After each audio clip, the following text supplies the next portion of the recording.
السلام علیکم ورحمۃ اللہ وبرکاتہ۔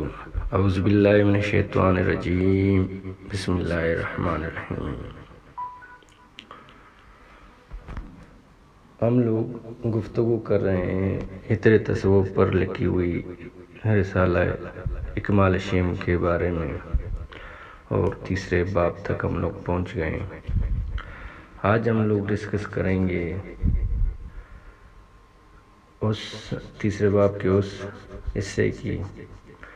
تھوڑا مصنف کے لکھے ہوئے فرمان کو پڑھیں گے، پھر اس پر مطالعہ کریں گے، اس کے بارے میں ڈسکس کریں گے، گفتگو کریں گے۔ ادھر حضرت فرما رہے ہیں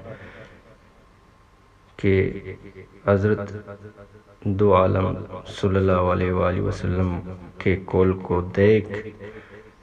فرماتے ہیں کہ جس کی ہجرت اللہ و رسول کی طرف ہوگی تو اس کی ہجرت واقعی اللہ و رسول کی طرف ہوگی،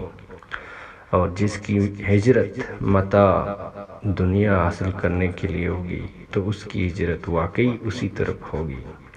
جس طرف اس نے ہجرت کا ارادہ کیا ہے۔ اگر تو صاحب عقل و فہم ہے، حضرت کے اس جملہ کو تأمل کی نظر سے بغور دیکھ، یعنی خلاصہ ارشاد فرمان نبی صلی اللہ علیہ وآلہ وسلم کا یہ ہے کہ جس شخص نے ترک وطن خالص اللہ و رسول کے واسطے کیا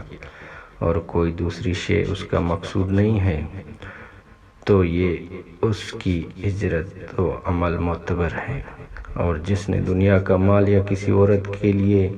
ہجرت اختیار کی تو اس کی ہجرت اسی طرف ہے جو اس کا مقصد ہے،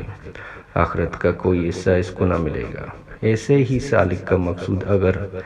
ذکر و شغل، نماز و روزہ سے دل کی حلاوت اور مزہ یا نام آوری و شہرت ہے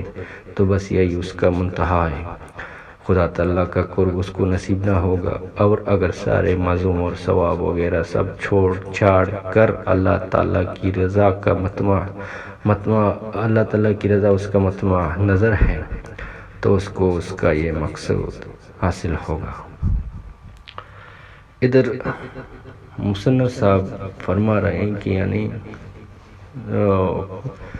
کوٹ کرتے ہیں سرور دو عالم صلی اللہ علیہ وسلم کی اس قول کو کہ جس کی ہجرت اللہ اور رسول کی طرف ہے اس کی وہ ہجرت واقعی اللہ اور رسول کی طرف ہے، اور جس کی ہجرت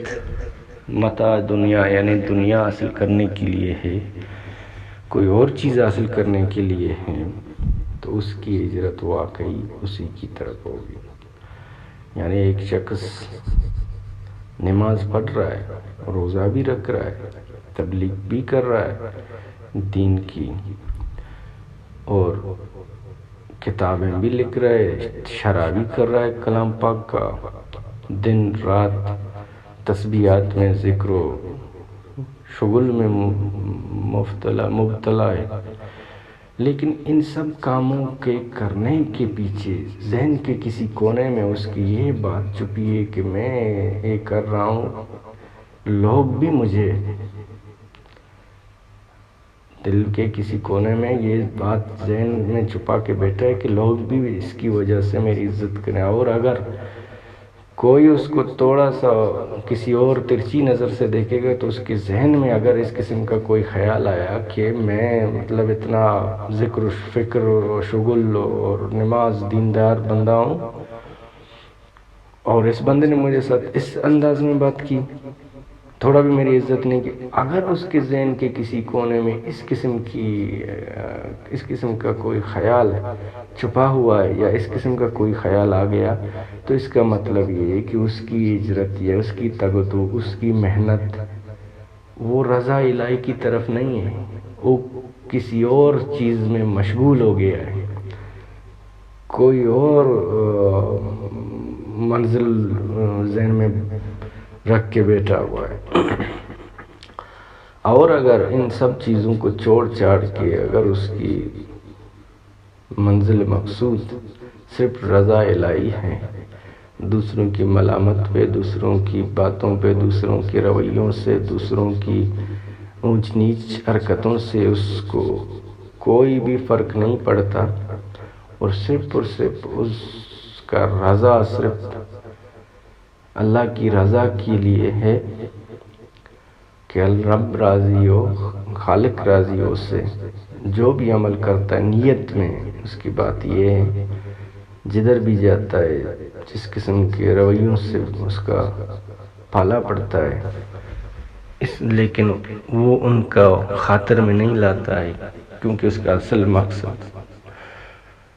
رضا الہی ہے، تو پھر وہ بندہ اس کی رضا بالکل رضا الہی ہے، پھر اس کی محنت کا حاصل جو ہوگا وہ بالکل رضا الہی ہوگا۔ تو ایک بہت باریک نقطہ ہے، اس پہ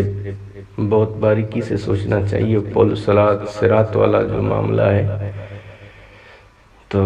یہی ہے، خیال اصل میں